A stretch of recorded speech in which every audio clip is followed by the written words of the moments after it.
Hey there, and welcome back to Playtime with Percy. Now this video is going to be pretty much dedicated to the bonuses section, which seems like there's a lot, so that's hence why we're here for a separate video. It's been a while since I did one video specifically for the extra stuff, but here we go. So here we have Percy Poodle's model, which looks really nice. I really like this one. The titular mascot of Percy's Playhouse. Percy Poodle is an animatronic poodle who likes to play games, rock out on stage, and make new friends. He hasn't been acting quite the same this week though. Maybe all he needs is a hug? If only. Now, Percy Poodle is one of the first characters designed for this game, hence the name Playtime with Percy. Originally, he was meant to look a lot more organic and even shared similar features to Fleagle from the Banana Splits. I think this version of Percy was the best to go with, though. He's so fluffy after all. He does look fluffy, but I see what you mean. He does look, because of the exposed wires, he does look robotic, especially with like the little spiky wrist bracelets. Next we have Charlie Cat, the lovable feline with a trick up his sleeve. Charlie Cat is an animatronic cat who loves to tell jokes, perform general and simple circus tricks, and put on shows for the other children. Despite this, he loves all the attention. What a show hog. Charlie Cat wasn't even meant to be a cat in the first place at all. Charlie was originally meant to be a tiger at some point, but when trying to pick the colors for him, orange didn't suit him. I think a cat, while a bit unoriginal, was the best route to go. Yeah, I think in a case like this, I can't say about whether tiger would fit or not, but like, if you're there's no sense in trying to go for something original if the concept itself isn't good, right? If you have a good concept and, it may not be the most original idea, but if you make the concept or if you make the idea work, even if it's not completely like out there, right? I think that's fine. Next we have Mother Moose. This reminds me a bit of I forgot the character's name from Mary's Arcade. Scarlet. Makes me think of Scarlet from Mary's Arcade. The caring mother of the lot. Mother Moose is an animatronic moose who takes care of most of the children or usually tries to distract them with simple games or stories. A Pal Percy or a Pal Boy usually does the trick for that. Mother Moose is probably the simplest to design. For all the characters, I just thought of basic ideas and then made them as I went along. Did you know that female moose don't grow any antlers? Yet Mother Moose has them anyway. I wonder why. Probably because it's just an animatronic, or maybe it's just part of the bonnet. The hardworking farmer. Farmer Felix is an animatronic ferret. A ferret, really? Who was made simply to be another addition to Percy and his lackeys. Felix was recently programmed to be able to play Simon Says with the children, but started acting weird due to it. It's best to avoid eye contact with him. Now, Farmer Felix was actually one of the last characters added to the game, but was really a handful to program. He kept breaking on us all the time. Eventually we got him working, but I think it's still ironic how in-universe he's also a really broken character, much like he was to program. Rowan Rat. Oh, I hate this one so much. The junkyard rodent with a sassy tude. Rowan Rat is a decommissioned animatronic rat that was left in a storage room to rot. After numerous malfunctions, Rowan was eventually put out of action. But then, how did he get back to the Ratcade? It's truly a plot hole. Oh, that's ironic, because he literally goes through the holes to get into your bloody office. Ha ha ha. Rowan Rat was a tricky one to figure out a mechanic for. Originally, he would take 3 whole minutes just to kill you. What? It was completely ridiculous and very complicated, so he scrapped it and made his mechanic a lot simpler. With that said, we'll never share how he manages to dig underground. I think the claws speak for themselves, but either way, good thing that they went with a more simpler mechanic, because if it really would take 3 minutes, that would be nothing. I think all my runs are less than 3 minutes, to be honest. Now next we have Playful Poodles, the mischievous toys. The Playful Poodles are a set of 3 robotic dolls resembling Percy Poodle, and were made shortly after the creation of the Pal Percy's hit success. They behave just how you would expect them to, disruptively. There's no stopping them though, they're just toys after all. Now, the Playful Poodles were actually added because I had jokingly said, what if those props at the end of the hallway in the office were alive? And everyone persuaded me to code them into the mix, and so I did. And just to clear something up, yes, we hate them just as much as you probably do yourself. I have not experienced these yet. Pal. Your best and only Pal. Pal is the final boss of Playtime with Percy. He is a combination of Percy Poodle and your pal Percy. And the result of caring for it too much, of course. It's funny because essentially it's like as you take care of the Pal Percy throughout the night, you're pretty much just fueling it to become this thing. While not explicitly detailed, PAL is actually the one controlling every animatronic in game, all for the goal of getting you to stay. What a parasite. Wait, what? PAL is the one controlling all the other ones because they're all connected, right? The Tamagotchi, the Tama, you know, those things. PAL was a very tricky character to get right, and not just for gameplay reasons. Sure, his boss fight was intimidating to figure out the right mix of, but also finding a way to have the story make sense for him.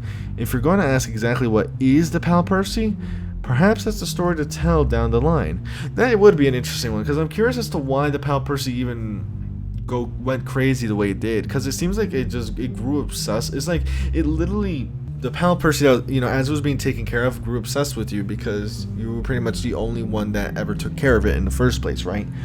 Tama Terrors, the lackeys of your best pal. During the fight against PAL, these 4 sentient PAL Percy toys will attempt to get your office in many unique yet utterly comical ways, using their new bodies as hosts to be able to move around. What happened to them after the fight anyway? No one really knows.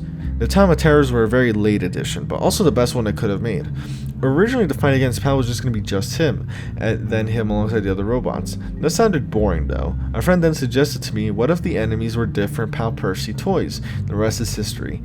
That is, yeah, really good, because I think that helps differentiate. Like, Friday morning, the last night, the boss fight felt like, you know, literally, like, all of these are, like, the Tama Terrors are all an extension of PAL themselves, right? So I think, like, it's good that the final boss battle literally involved PAL, and then these other ones that are kind of like an extension of PAL, rather than just using these guys again. I think it was a good idea that they went for, you know, new characters for the final boss fight. And then you have the Poodle Pals. They're rejected toys. Don't be confused, these are not the playful poodles. The Poodle Pals are quite similar to their cousin, in such they behave just how you would imagine, but worse. These underlings to PAL want to be just like him and will do anything to prove it. The Poodle Pals are the only other characters to appear in the fight against PAL.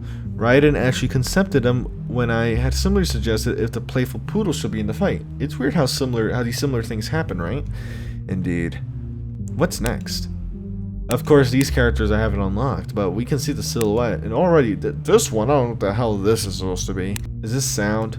No, it's not. No, it's not sound. Oh, wait.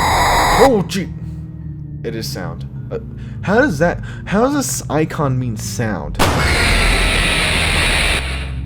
No shot. Ooh. All right, let's hear the next one.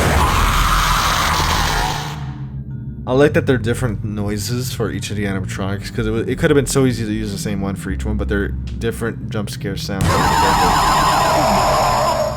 That's really nice. This one really sounds like your guy's just screaming. It's the only one that actually draws blood, which is an interesting detail. This is the only animatronic that draws blood. Not even PAL draws blood. Tama Lanky, Tama Broody, Tama Opti, Tama Rochi, and then the 4 mystery characters we have not seen yet. Now, environments. So this is interesting. They let you see the characters in the camera, because in case you don't pay attention to the cameras like I didn't. Actually, this is helpful. Being able to see where these little poodle dolls hang around on the cameras, that's gonna be good. Huh? I'm sorry, you're telling me I'm supposed to notice that? Okay, and now here we have broken storage with all the Tamas, pretty much. Ruined Cade. Oh wait, the cameras are different. The names: Ruined Cade, Gnawed Playroom, Yielding Crafts. What was this one? Rusted Break Room and Broken Storage. Oh, I like that. Now, Alright, so start of development. So this is clearly, pretty much this is, I imagine, like, when it comes to game development, obviously, this is pretty much laying out the basic ideas that they wanted to incorporate in the game, right? Like, you know, wait, there at least has that. Originally, this was meant to be a very different game. I wanted to make it a standalone game unrelated to FNAF. A bunch of ideas collided with one another, which led to that project transforming into what it is now. I'm very happy with the end results, though. So yeah, this was their original. This was kind of like their brainstorming, I guess, in a way.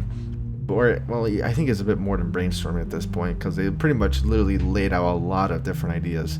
But anyway, either way, pretty cool. Custom give you rewards to customize pet. Ooh, that's interesting. So here is the earlier version of Pal Percy. The Pal Percy aspect of the game was decided early on, but I did envision it being more akin to an app on a tablet than its own device. It's when I thought of a Tamagotchi plus FNAF crossover is when the game really kicked off. And so here they pretty much brainstormed some of the early gameplay mechanics. There were a lot of road bumps during development from all sides. One of the few we faced early on was deciding what the enemies were going to be.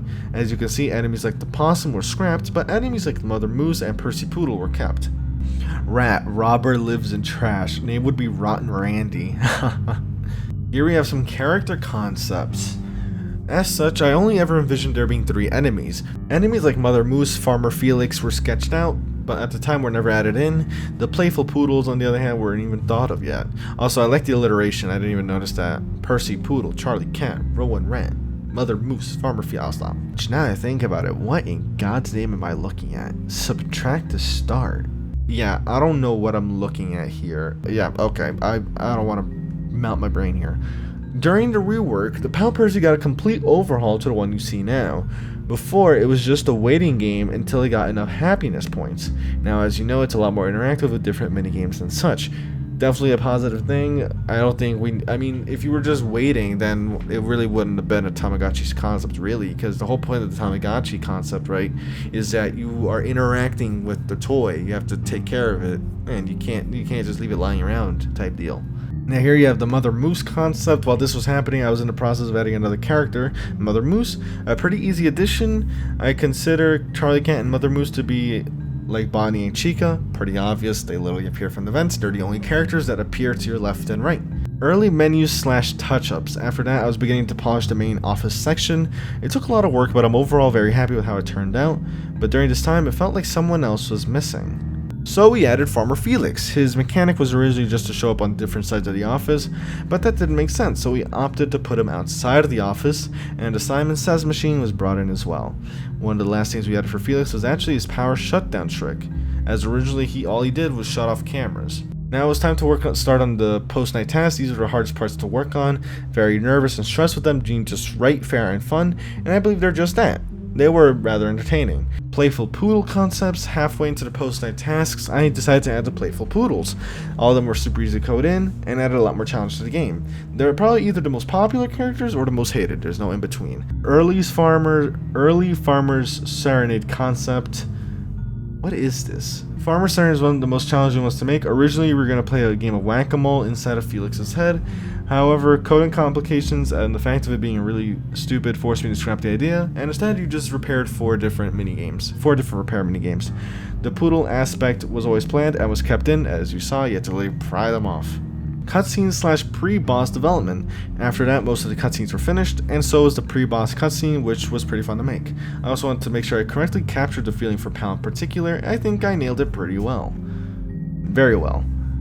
Pal boss concept / development. Then finally I was on to the fight against Pal. The fight was very hard to figure out. Originally the fight was going to be just against Pal and would have remained 2D. The choice to go 3D for the fight was a bold risk to take, and we had to make sure it fit the part and worked well. I hope people enjoy the climax of the game. It was probably the best part to work on for me, despite the bumpy roads for it.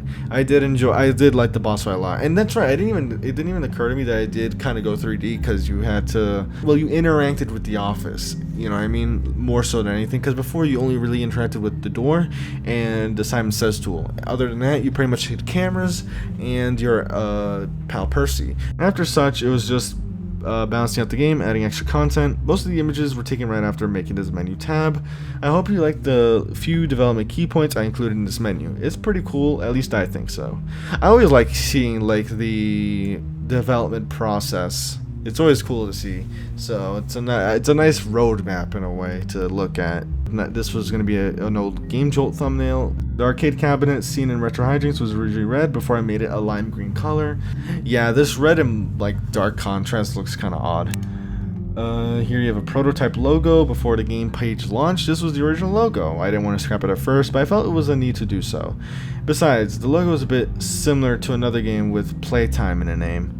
Yeah, I wonder what. Late into development, I decided it was best to remake all the jump scares so they could look a lot cleaner, and as well as have some nice perspective on them. The older one looked flat and didn't set the look I wanted for this game. For about 5 days, this mechanic would have been a secondary attack for Charlie. You would have had to look up, stare at him for a bit before he backed off. This ruined the balance of the minigame, however, so I removed it. This was the first game over version of the game. While the idea was pretty nice, the look of it and how everything was positioned wasn't sitting right with me. Yeah, I can see that now. I mean, again, like seeing the scrap content, you can see that they pretty much just improved on the ideas that they originally had. This is old custom hour menu. We saw how the old custom hour looks now. Looks a lot better. This is PAL Boss Office version 1. This was the original design for the office of the PAL boss that we made way before we had a solid plan for the fight. And I also didn't like how gray and washed out it looked. This was a scrapped design for the EM PAL. The toys that play on EMP, I didn't notice that until now, actually, but it makes sense now. Opening minigame. The idea I originally had for the opening cutscene was to be interactable, which would lead to the game's tutorial. I couldn't get exactly the looks of it though, so I opted for a more traditional cutscene approach. It was for the better in my opinion anyway. Old camera poses. Here are some old poses for Charlie Cat and Mother Moose. They were removed because they looked silly. All the angles and perspectives were messed up, creating a lot of problems, so I redrew them. Auction automation. Virus detected. Oh, that's new. Originally there was going to be a virus mechanic where you randomly get a pop-up and have to dismiss a virus. It was good and could have worked, but it was too much for the first task, so we got rid of it. Yeah, I don't know, in general the balancing for all the minigames of that I think are good now. Now originally all the cutscenes were going to be in a different style of the game, minus the pre-boss one. Sadly though, the artist could no longer work on the game. This was my attempt to recreate their style before we decided to get a new artist on the team. The original idea for this minigame was flipping switches and typing out a code. This tied with the mechanic of Rowan didn't balance out at all though. Old Pal Percy sprite. Oh, so these are the sprites for the Pal Percy itself. These are most of the original sprites, which were replaced by much better sprites made by Cellsware later down the line. However, these were actually the basis used for the EM Pal's design, so I guess it's half scrapped. More like reused, I'd say. I mean, it makes sense, I suppose. Because the EM Pal's supposed to be an older version of the Pal Percy, really. So using an older version of the sprites kind of fits. TV cutscene. This is another scene of the original minigame like opening cutscene, which was similar to Five Nights at Candy's 2 opening sequence, so it didn't get far as a result. Best procrastinator. These are notes for the initial concept of this minigame. You would have to put certain items in boxes and keep Rowan and Playful Poodles away from said boxes. The idea was fleshed out, but coding it in was a nightmare, so I opted for something more simple. So would this be in the office essentially, or is this like oh, this was like a mini game in and of itself? Okay. Yeah, I don't think there was any need for a time bonus. Like this score, I mean, I don't know. I'm assuming because the rank is kind of based on just time. I think that's as simple as it needs to be. It doesn't really need this time bonus or total score, I don't think. Unless you were going to use the score for something anyway. These models were made by Soggy Soup before Raiden W stepped in and remodeled the sprites himself. When he asked why he did, he said it because they looked horrible. His words, not mine. Original Pal Boy. This was the original Pal Boy and actually looked like the thing it was based on. It was small, cramped, and did not fit what I wanted to go for, so it got scrapped. The Pal Boy was for the cameras, right? Yeah. Definitely looks a bit cramped here. 1990. Interestingly enough, they don't have any. It's not like they're saying, oh, there's a cutscene that is hidden, so who knows. How do you even get this? Earn points on the Pal Percy to increase your score. Turning on any of the modifiers might even increase your score even more. Experiment them. The AI will also slowly increase and does not cap at level 20. And now here you have an art contest winner. So these are the ones that we saw, right? Yes, these are the ones. Oh yeah, you have the Green Knot Cat. Yeah, these were the ones that we literally saw in the credits last time. So it's nice that they also have their own little section to be admired here as well. I like this one a lot. I like the colors a lot in this one. And this, I like the 3D design here, and you have like the eyes for the Simon Says machine. I like these two are probably my favorite. I really like those. I like the colors. I like the use of the colors. And this makes me think like the Aurora Borealis a bit. And then you got the team. Oh, good lord! 26? Holy moly! This is everyone that worked on this bloody game. Good. That is a lot of people. Alright, so I won't read through all of this. I'm just gonna, I guess I'll keep the highlights, or I'll skim through these and pretty much highlight something from each person, to be fair. Obviously the main director / lead artist, pretty much the ringleader, and is also known for the Banana Splits, which is a game I actually wanted to check out, but I haven't gotten to. I might check that out after this, to be honest. Not sure. And also helped on other games such as FNAF Killer Night and New Management. Wait, isn't FNAF Killer Night? Wait, hold on. Oh, FNAF Killer Night is by Bonzi. Yes, FNAF Killer Night was the like FNAF 3 reimagining type game, right? That looks cool. Okay, so here's what I'm gonna do, because I recorded a bunch of stuff, but like in this section, but there's so much. I think I'm just going to I'm gonna go through each person, pretty much note what it is that they were known for working in the game. And if you want to pause and read through it, you can. So Piece of Cake is pretty much helped in a number of ways, especially the sound design for the game. Blown was helpful in providing feedback and beta testing. Raiden helped with the PAL boss design, like the 3D aspect, along with modeling and giving general feedback as well. Dialun also helped suggest a lot of features and helped design the PAL boss fight as well. Martin Arthur was responsible for a lot of the musical composition within the game, especially this menu theme, which is really relaxing. Hazel initially was a tester, but helped with 3D modeling and some 2D art as well. Even also did the modeling for a custom hour character and also drew these team images. FNAF is Good was a tester for the game and gave feedback. Sunken Studios mostly helped by aiming Fazio in the right direction when it came to having trouble with coding. Percy helped with the PAL boss animations and also created the Helios character that we haven't seen yet, and is mainly known for incredible animations and for an upcoming fan game that they cannot talk about. Ooh, interesting.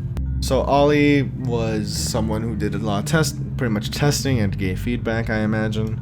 Frogger25 also did testing and suggested including Farmer Felix as well.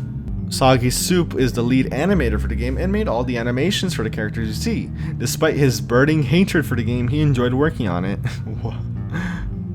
Fazzy here, I am contracted to say that he does not actually hate the game, I think.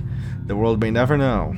Salazar has helped the game in more ways than I can list. She had a significant role in the mechanics design for the PAL Percy, made the pixel sprites that they are now, and helped write the story as well.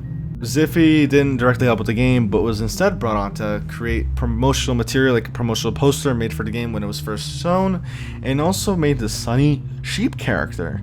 Jenny Bastard, that's the name. Initially was brought on to test the game, but had a helping hand in making the soundtrack, and even made the PAL boss song, which took 3 months to develop. Jesus. Vampy Matu was brought on while they were looking for an artist in order to make the cutscenes, which looks really nice. Artie Does Stuff was brought on to initially test the game, but they eventually shaped the story of the game and is also the voice for PAL that you hear in the PAL boss fight. I thought that said Audrey for a second. Artie, I've never seen that before. Huh. They were initially brought on as a beta tester, but has also gave proper feedback and helped the game a lot more than Fazzy would have expected, it seems. Dalen was interesting to have around, to say the least. Besides the many escapades he found himself getting into with various team members, he obviously meant well and was very passionate about the game, and feedback was very much appreciated. Steels was the last beta tester brought on. He seemed to have genuinely enjoyed the game just like everyone else, and so much so he even coded a few sections he liked. Dice Games was brought to help on with the music for the PAL boss fight, but later helped with a bunch of other miscellaneous stuff, such as bug fixes, mechanic stuff. Squeaks the Corgi. What? I've played so many games I don't remember the names anymore. He helped with mostly feedback and testing, but very in-depth feedback it seems like, so I actually question how he even sees the things I somehow don't. Costa Vesta, who was interested in the game since announcement, we brought him on because he was able to completely break the game and get us bugs we were sure we fixed, so a tester and feedback as well. Noodle kind of forced his way into the game, not with any ill intent, but he was very open about how the code for the main menu was rancid, so he asked if he could recode it, and thus he did. Sunset was also brought on for feedback once, but later helped with making a lot of the jump scare sounds for the game. He even eventually got to voice Helios. And so that is Carlbot. That is everyone from the team. I hope I included. I saw no everyone. I included something for everyone. It's just that I didn't want to drag this video on too long. Gallery, Percy, what do you want to eat? I don't know. What do you want to eat, pal? The soul of innocence. A bagel? No, 2 bagels. All right. Also, that's not how you spell bagels. That's not how you spell bagels. I'm just saying. Okay. What are those? They are my clown shoes. Yeah, a poster made by Mando as well. Ooh, this is like another poster, but with the pal boss. I love the colors. The red and blue, really nice. Ooh, a hand drawing. That Thomas the Choo Choo Train with pal Percy. Charlie can't. I love the drawing. Oh, the drawings are crazy, man. They look so good. Huh? Ooh, why the hell are those mysteries? Are they of characters I haven't seen yet? Yeah, they're even fine with lightsabers, for crying out loud. But yeah, I love the drawings are. Seriously. And that's how I almost got killed by a murder poodle and his friends. Ooh, okay. I like that. Oh, we got Percy Poodle on the laptop. More mysterious things. The poodle. I forgot the names already. The terror. I don't know the names anymore. Another poster. It makes me think a little bit of like Left 4 Dead movie posters for some reason. Toy pet gone wrong. Something malicious is brewing. Creepy pal Percy as always. Your pal Percy. And then ooh, oh, that's the weirdest thing, like when you see the pal Percy literally go up to you in the middle of the boss fight, like just extending from Percy Poodle, like honestly. But yeah, that's all the bonuses.